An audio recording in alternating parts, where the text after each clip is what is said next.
The Tudun Wada community, Mararaba, in Nassarawa state, is still reeling from the discovery of syndicates that preyed on its young boys, illegally harvesting their kidneys for sale on the black market. The agents preyed on the boys with promises of employment and financial gains, luring them from their families for the illegal transplants. The community is now seeking justice for the victimization of their children. One of the victims, Toby Salaudeen, had gone with the scheme under the knowledge that he'd been shortlisted for a job. It was a friend of mine that told me that it was a work that we were going for. And I said that I should come the next day. So that next day that will come. So we now went for everything, like the scan, everything. Like we went for scan. I followed the other woman for signing in the court, which she gave me light pen to sign. So after that, when we came back, it was late. So I want to go home. And I said I should not go home, that I should sleep over the next day, that I would just go home. So that night that I'm sleeping over, then they now come and wake me.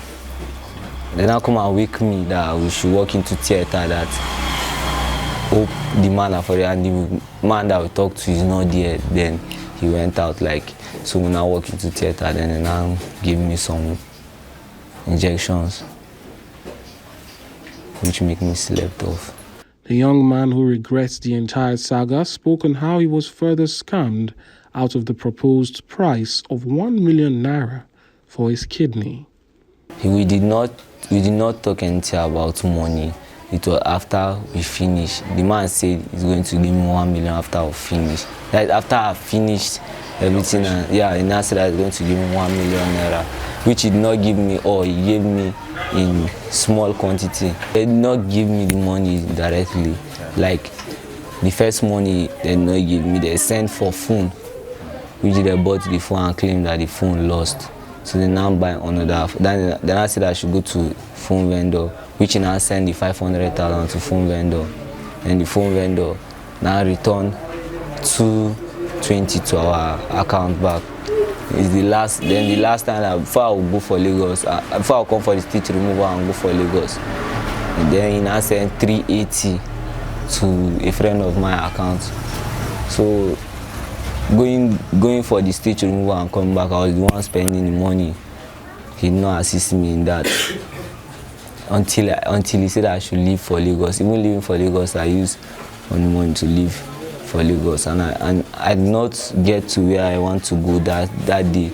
Like the day I enter Lagos, I did not get to where I want to go, so I have to rest and start looking for the place I'm going to. My dad and my mom was mad about it, because then my mom was sick.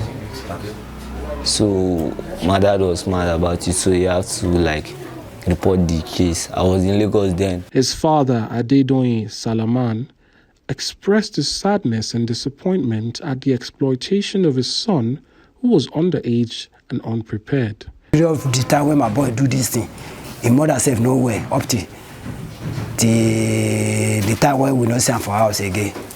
I became the battle for the sickness of his mother. So when I had this my son again, and I just, in fact, I just like I did madness. I didn't have any strength again. So when I get myself, I travel, I go and pick him, I start the case. I arrest the doctor. When I arrest the doctor with my lawyer, with the police, my lawyer wrote to the CP. Why you people will be doctor? Why you people operate the boy without no consent of his parent? Didn't talk. Say it's time for her. I said, why my pikin will give consent? This little child, they cannot give consent. Even me, by myself, I want to even change of owner name in the NIA. They will say, make I go do baby names before they change my change of owner name. Darkness of my boy want to come out in Kingdom without no parent of his family there. I'm a liberal like this. I no talk that I no train my pikin to school. I seen whether I no train him for school.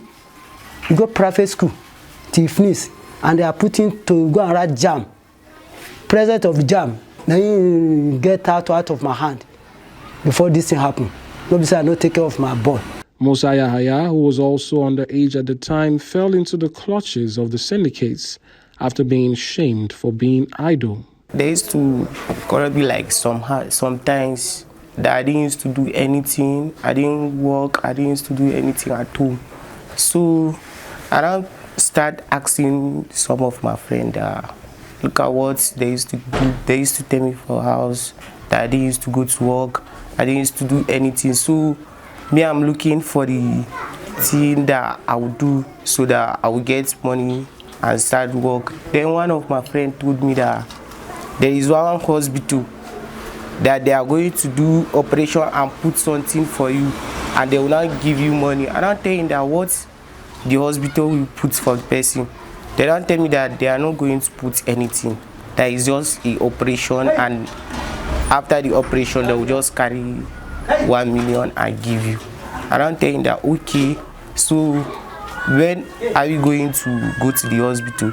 The guy now told me that sometimes the doctor used to call him that if you need for like O plus or A plus or A positive, that anytime that the guy call him, he will let me know. He spoke on his ordeal and how he isolated himself from his family. The doctor asked me that did I used to collect transfer, and I told him that I didn't have phone and I didn't have bank, so I didn't have account, so I didn't know where I would get. He will transfer the money for me. I just need the money cash. So he don't tell me that the cash is no problem, that you have 1 million at home, that after the surgeries he will bring the money for me. It was my brother the day that my lodge finished, and I don't come back to house. Then my brother observed the way I'm sleeping. It's not the way I'm sleeping. The way I'm sleeping before is not the way I'm sleeping now. So you know, tell my father that my brother now asked me to raise my shirt, and I raised my shirt. So he now saw the iron that they arranged the iron from my stomach. He now took me to my father, and then my father started asking me some questions. Where do you do this, and who take you to this place that they do this to you?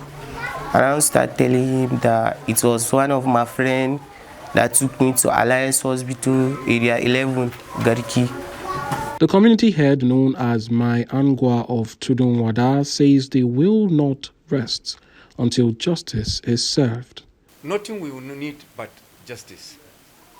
We need justice, and I believe with you things will be okay. And again, from us, the community here, we the parents of most of these children, in fact, we are going to look into the problem that is happening here.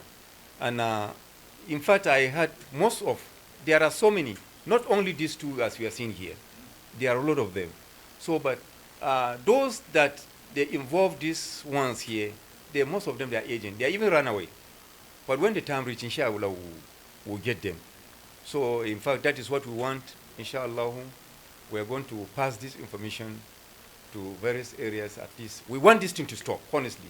It's very touchable. It's very touchable. We want this thing to stop. On his part, boy child advocate Uchechuku Paul decried the sorry state of things as he called for protection of the vulnerable. And the question that you should ask yourself is, where are the laws that protect boy child? The question you should ask yourself, where are the Nigerian Medical Association? Why is this hospital still existing? Why is the police keeping quiet? Why is the EFCC and the rest of them, everybody that's supposed to be involved in this, keeping quiet? Because these children are kidnapped without the consent of their family. And they are kept in the hospital after harvesting their kidney. They are kept in the hospital for months. The money is not even given to them. The money they promised them, they use it to buy the phone for them, use it to buy. Their parents is not even aware. Some of them are keep in the hotel for months.